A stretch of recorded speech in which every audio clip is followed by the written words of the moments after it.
All right, so David, maybe I haven't heard any updates from them, so I hope they're not getting eaten by bears right now up in Alaska. But I'm sure they're having a great time up there and enjoying the opportunity they have to see God's country from a different perspective. Totally different place than what we live in here. So when David asked me to speak, to cover for him as he was going to be gone, I started thinking about things that I was going to talk about. And for those of you who have been coming to the Bible class on Sunday mornings, we've been talking about water. Pretty simple, right?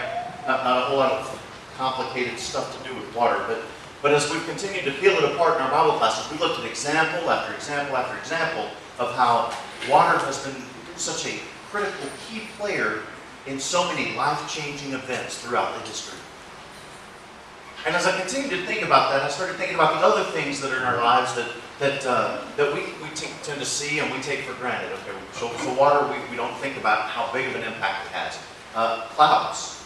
You'd be surprised how many times clouds are mentioned in Scripture and how often those clouds had such a tremendous role. As we think about the Israelites leaving Egypt and they're being led from the captivity they've been in for over 400 years. And what does God do? How does He lead them through the desert? A cloud by day and a pillar of fire by night. We think about Jesus as ascension on the mountain. He ascended into the clouds. Then we hear other illustrations of such a great cloud of witnesses surrounding them. So clouds are another thing that I thought of. Then I got to think about rocks. And I thought, okay, rocks. If the people had been silent as Jesus was coming in on the triumphal entry, the rocks would have still cried out. Scripture. Rocks.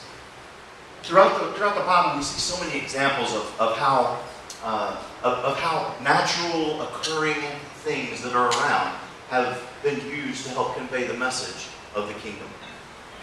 So as I continued to think about that, I spent about a month driving back and forth to work, thinking about it every morning and every afternoon, trying to figure out, okay, is this the direction I want to go? And is this the lesson that I really want to keep building on? And I decided no. So that's not what we're going to talk about this morning.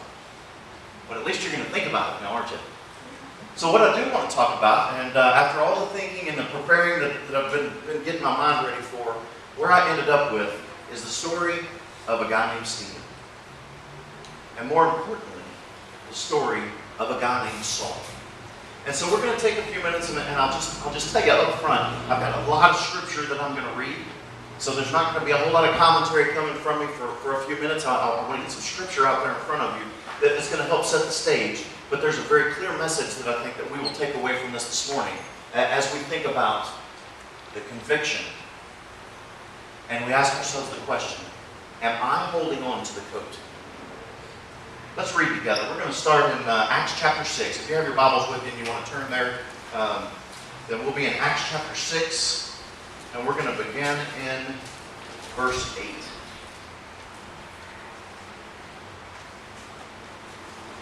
And so reading, Stephen, a man full of God's grace and power, he performed amazing miracles and signs among the people. But one day, some men from the synagogue of freed slaves, as it was called, they started to debate with him. They were Jews from Cyrene, Alexandria, Cilicia, and the province of Asia. None of them was able to stand against the wisdom and the spirit by which Stephen spoke. So they persuaded some men to lie about Stephen, saying, "We heard him blaspheme Moses and even God." Naturally, they roused the crowds, the elders, and the teachers of religious law. So they arrested Stephen and brought him before the high council. The lying witnesses said, "This man is always speaking against the temple and against the law of Moses. We've heard him say that this Jesus of Nazareth will destroy the temple and change the customs that Moses handed down to us." At this point, everyone in the council stared at Stephen because his face became as bright as an angel's. Then the high priest asked Stephen, "Are these accusations true?" You see, at this point, we have an opportunity for conviction. There are people who have gotten together and they have put together lies about Stephen. Stephen, who's going out and he's doing some great things. He's healing sick people. He's making people who hadn't been able to walk again. He is doing great things that honor God. And some people don't like that because it goes against everything that they're thinking that they know and everything that should be the way that they think it should be. And it creates so much turmoil in their lives that they just can't handle that. And so what do? They get some guys together and say, okay, we need you to go lie about Stephen. We need you to say that you've heard these things. We need you to say this. And Stephen finds himself at a point where he's being asked by the council, are these accusations true? Now, I love what Stephen does here, because Stephen, I have to put myself in that position. If I was called before someone, lies, truth, whatever, I don't know why they need to make up lies. There's plenty of truthful things that I'm not doing right that can be called on the carpet. But in the event that I was called out there, the question comes to my mind, would I be prepared to respond in the way that Stephen is going to respond? Let's jump back into Scripture again in Acts chapter 7. We're going to begin in verse 2 here. Okay, so the high priest has asked Stephen, are these accusations true? Listen to Stephen's response. This was Stephen's reply. Brothers and honorable fathers, listen to me. Our glorious God appeared to our ancestor Abraham in Mesopotamia before he moved into Haran. God told him, leave your native land and your relatives and come to the land that I will show you. So Abraham left the land of the Chaldeans, and he lived in Haran until his father died. And then God brought him here to the land that you now live in. But God gave him no inheritance there, not even 1 square foot of land. God did promise, however, that eventually the whole country would belong to Abraham and his descendants, though he had no children yet. But God also told him that the descendants would live in a foreign country where they would be mistreated as slaves for 400 years. But I will punish the nation that enslaves them, God told him. And in the end, they will come out, they will worship me in this place. God also gave Abraham the covenant of circumcision at the time. And so Isaac, Abraham's son, was circumcised when he was 8 days old. Isaac became the father of Jacob. Jacob was the father of the 12 patriarchs of the Jewish nation. These sons of Jacob were very jealous of their brother Joseph. And they sent him to... I'm going to stop right there. Because I could sit here and read this story to you. How many of you have heard the story of Abraham? Yeah? How many of you have heard the story of Joseph? Yeah? How many of you heard the story of Jacob? Yeah? I got news for you. The folks that are accusing Stephen, the folks that have him on trial, they've heard the story too. You see, this is their history. This is where they came from. This is where it all began for them. They are descendants of Abraham. They know the stories of their great-great-great-great-great-grandpa Abraham. And how he had a promise from God that said, you're going to have descendants that are like the stars of the sky. He was promised that when he had no children. He was 100 years old. Remember, Sarah thought it was funny. His wife Sarah thought it was funny. She started laughing at God. Right. Yeah, we're going to have kids. That's funny. Okay? These are stories that the accusers knew were true. Stephen's been asked, are these accusations true? And Stephen says, let me tell you what I've been talking about. I've been talking about our father Abraham. And he goes through the story that he shares with them. And then he goes on and he leads on into, where does he go from Abraham? And then he talks about Joseph. And he talks about how Joseph was sold into slavery and that God delivered him. And that then Joseph turned around and through the help of God, he delivered Israel. He delivered God's people from the famine and from certain death because of the role that he worked his way into in the land of Egypt. And then as Stephen continues to talk, he talks about Moses. He talks about Moses was born and how all the babies were supposed to be killed, but Moses' mother didn't want him killed, so she put him in a basket and she floats him in the river. And one of the Hebrews, the Egyptian women finds baby Moses floating in the river and says, no, this baby's too cute. We can't kill this one. And God works the plan so that Moses' mother ends up getting to raise him. How fantastic is that? That is a story that was told generation after generation after generation as part of the heritage of the people who are accusing Stephen. How did Stephen respond to his accusations? He responded with truth. He responded with truth. After he talks about Moses, we get all the way down to verse 46 of chapter 7, and he's talking about David. Again, a great king. A king that was studied, a king that they knew, even though he had sin in his life, God called him a man after his own heart. You see, Stephen responded to these people with a knowledge of what his heritage was, a knowledge of what the kingdom was about, and a knowledge about what was out there to be offered to him. He knew what was going on. and he was sharing truth. So what's the result? What happens to him? Let's look in verse 51. Okay, so we've talked about Abraham. We've talked about, mentioned Isaac in there. We talked about Joseph. We talked about Jacob. Then we talked about David. And then we roll into verse 51. And here's where things go south for Stephen. So he's talked about David in verse 46. Heaven is my throne and the earth is my footstool. Could you ever build me a temple as good as that? Asked the Lord. Could you build a dwelling place for me? Didn't I make everything in heaven and earth? And then here he goes. He says, you stubborn people. You are heathen at heart and deaf to the truth. Must you forever resist the Holy Spirit? But your ancestors did, and so do you. Name one prophet that your ancestors didn't persecute. They even killed the ones who predicted the coming of the righteous one, the Messiah, whom you betrayed and murdered. You deliberately disobeyed God's law, though you received it from the hands of angels. Okay, I think Stephen's speech was probably probably going pretty okay for him up to this point. And then at that point he goes and he pokes the bear. He goes out and he says, we know our history, we know our heritage, we know the truth about Abraham, we know the truth about Jacob, we know the truth about David. And I'm going to tell you the truth about you. Throughout history, you have persecuted the people that God has put in your life. The people that didn't agree with what you had to say, you have put them to death. You have shunned them. You have sent them off into the wilderness. You have done all these things to turn them away, and you have refused God.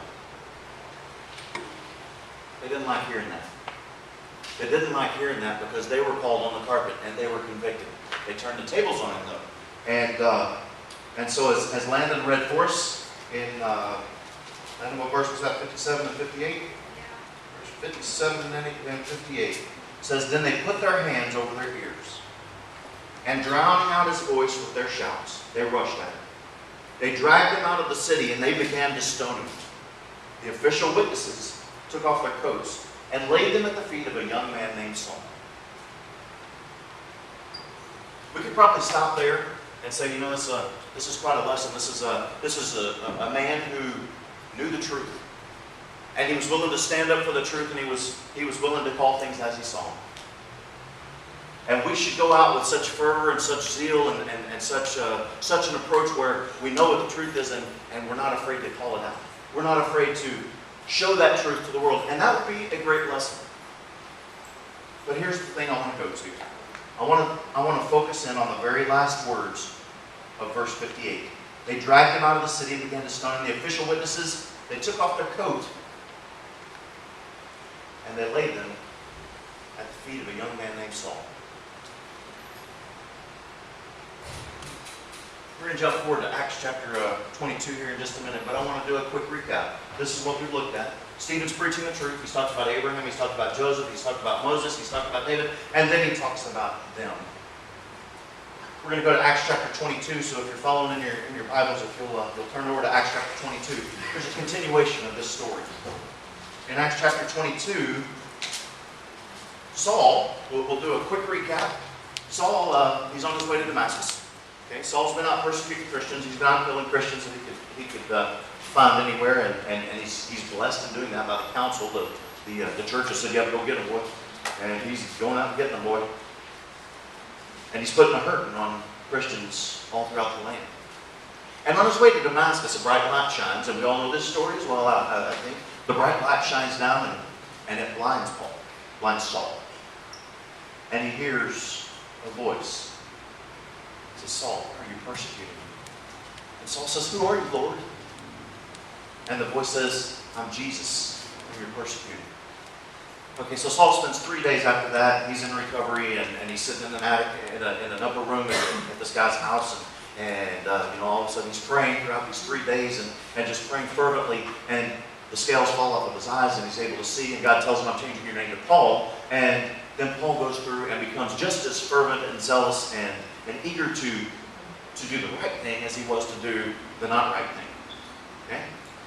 And this is where we're going to see a difference in Paul and the council that was trying Stephen back in Acts chapter 6 and 7. Okay? So looking at chapter 22, and we'll begin in verse 2. Actually, we'll just start at the beginning. Paul finds himself now having to answer. He's been arrested. And listen to what he says. He says, brothers and esteemed fathers. We heard that. Oh, wait a minute. We read that while ago with Stephen, too, didn't we? He addressed the crowd, brothers and esteemed fathers. Paul said, listen to me as I offer my defense. When they heard him speaking in their own language, the silence was even greater. I am a Jew born in Tarsus, a city in Cilicia, and I was brought up and educated here in Jerusalem under Gamaliel. At his feet I learned to follow our Jewish laws and customs very carefully. I became very zealous to honor God in everything I did, just as all of you are today. Don't lose that. Don't lose that. Paul says, I'm going to read it again. Paul says, I became very zealous to honor God in everything I did, just as all of you are today. He's telling his accusers, I understand you're zealous to honor God in everything you're doing, but keep listening to me. He says, I persecuted the followers of the way, hounding some to death, binding and delivering both men and women to prison. The high priest and the whole council of leaders can testify to this, that this is so, because I received letters from them to our Jewish brothers in Damascus, authorizing me to bring Christians from there to Jerusalem in chains to be punished. And I was on the road near Damascus. We're going to jump ahead, verses 6 all the way down through 16.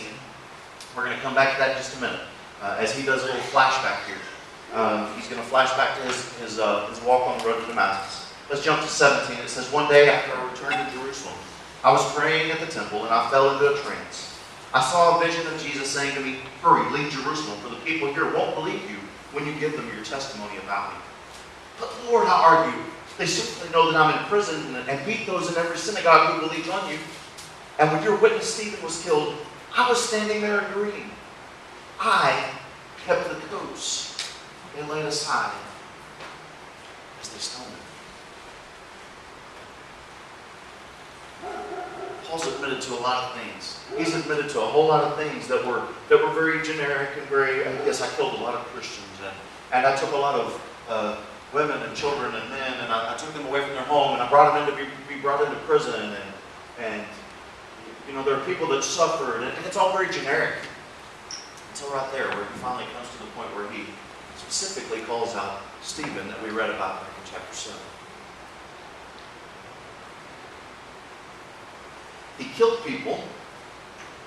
He took people from their homes and put them in jail. He had women and children and helpless men who were taken away from their livelihoods. He took farmers out of their fields and crops probably started dying and cutting down on food. The implications, the ripple effect of what went on, I can only imagine.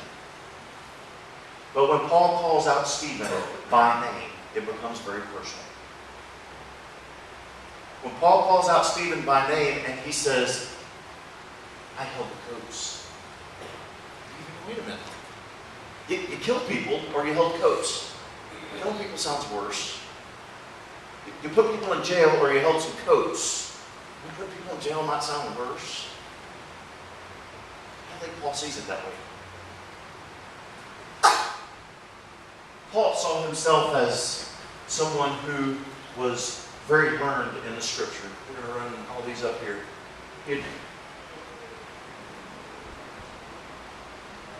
Paul knew what the Scripture said. Paul was sanctioned by the church to go out and do all these things. But what Paul figured out is standing alongside is as bad as throwing the stones. I can't help but think about certain situations in my life where people have done me wrong. Will you hear me with that? Where I've been done wrong. Where people did things that were just unforgivable. And I'll give you an example, and he might even see this if we're going to put this on YouTube, and I think that's okay. Some of you know about my younger brother, Malcolm. He's going through some tough times right now. We adopted him when he was 8 years old. He came to live with us and be a part of our family. And I'll keep this portion short, but what I told him, I remember telling him, so I'm 6 years older than him. I would have been 12. So the wisdom of a 12-year-old.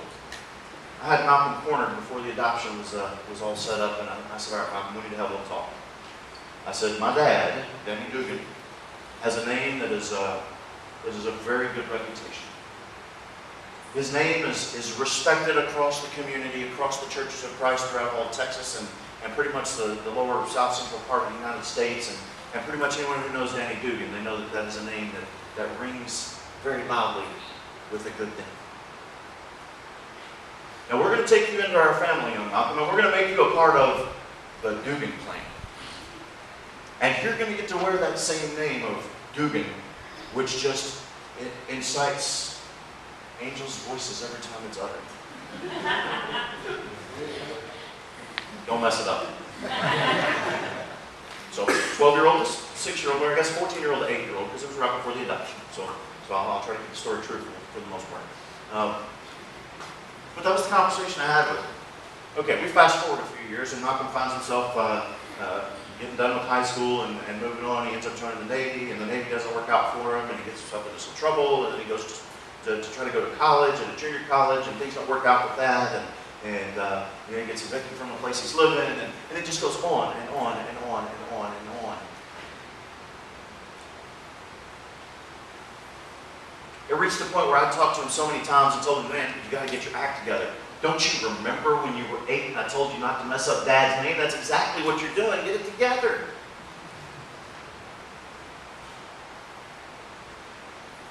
And it got to a point where he wasn't listening to me. And you know what I did?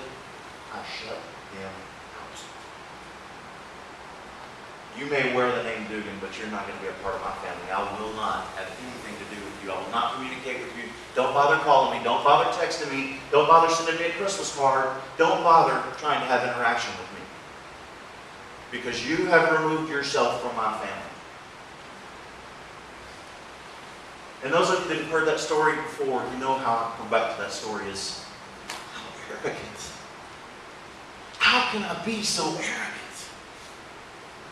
Who am I to cut him out of my family? So you roll forward a little bit, and I'm teaching a Bible class in Ohio, and we're talking about these great things that Paul had shared with different churches, and we're rolling through, and we come to this passage of Scripture that talks about the adoption, and as adopted, we're also fellow heirs of the kingdom. Adoption. Man, I got an adopted brother. I kind of disowned him. It's because I didn't like the way he was doing things. Now I'm reading that I'm adopted, and wait, this isn't in my notes. I put this class together. Why is this coming up in my Bible class? I'm the one teaching here. But in that moment, I was convicted of something. I was convicted that I'd been standing by holding the coats. Like Stephen being stoned, and like Saul holding the coats. I wasn't doing anything mean to Malcolm. I wasn't doing anything harsh to Malcolm. I wasn't taking him out and trying to lock him up. I wasn't trying to put him away. I wasn't trying to do anything. I was just trying to avoid him. I was standing off to the side and holding the coats. That morning,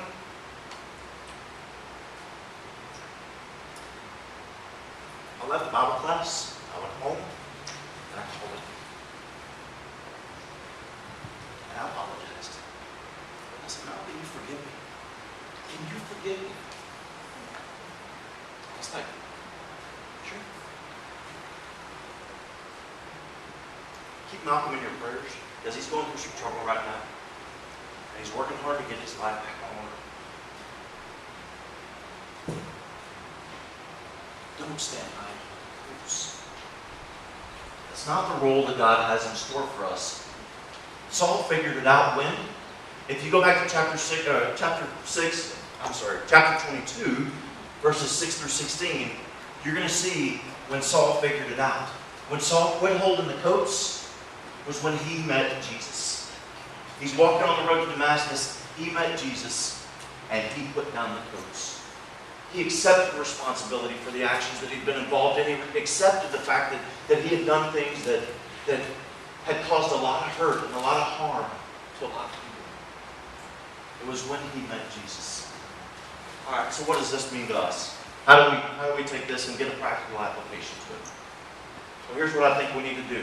We've got two examples of guys who are being called on the carpet and they're being convicted. And how do they respond? What were the words that they said? They said, brothers and esteemed fathers. Let me share the truth with you. Stephen did that. Paul did that. Brothers and esteemed fathers. Let me share the truth. They knew what they believed. There's only one way to know what you believe, and that is to spend the time figuring out what you believe and to build the conviction on it. You see, Paul started out knowing what he believed, and he was very in tune to the Old Testament law and to what the stories were of the forefathers and all of these things that had gone on. He knew about their history, and he had misapplied it. When he met Jesus, he was able to figure out how to apply it. Know what you believe. Learn God's role for you in His kingdom. See, Paul was off the charts. He was off the charts with what his role was. He was working in the kingdom.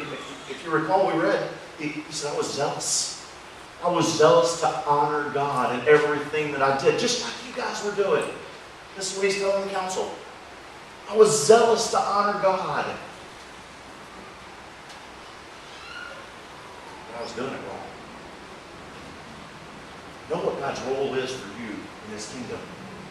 Be zealous to live according to His will, not yours. It's awful easy to get wrapped around the axle and start thinking that, you know what, I'm important enough that I can shut my brother out because he betrayed my trust.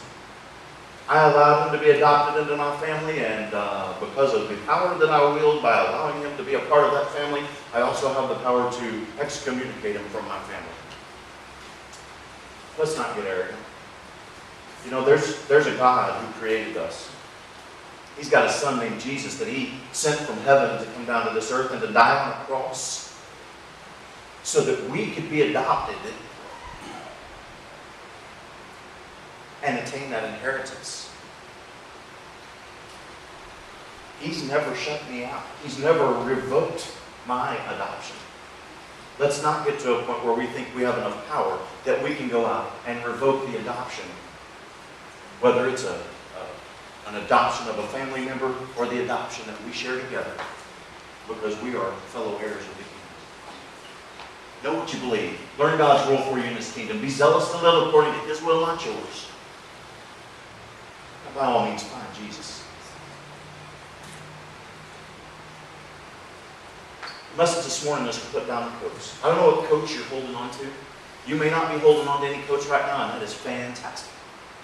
But what my hope is that we'll, each of us, each and every one of us, look into our lives and we'll start thinking of the things that we are putting our own interests and our own convictions and our own beliefs in front of the open, loving relationship that God intends for us to have. We may be putting those coats in the way of us reaching out to the world and loving the way that Jesus loved. If you can think of something like that in your life where you are holding on to the coat as opposed to glorifying God, my challenge this morning for each of us, put down the coats. Get active. Know what you believe. Know your role. And get out there and be zealous about it. Know Jesus. I appreciate your attention this morning, and I appreciate your time. And for those of you that came to Bible class this morning, now you had to listen to me twice, and I will apologize for that. But you know, I just hope that there's been something that's been encouraging to you this morning. And if there's anything that we can do for you, if there's something that we can, if we can pray for you, or if whatever the case may be, if you need to study about baptism so that you can be a part of that adoption and that inheritance, and so that you are the irrevocable inheritance. I made that word up. The irrevocable inheritance of what God has offered. We can talk about that. If there's anything at all we can do for you this morning, we're going to sing a song, and we're going to sing step by step. And as our brothers lead us in this song, if you have any needs at all, please come forward, and we'll see if we can help you out.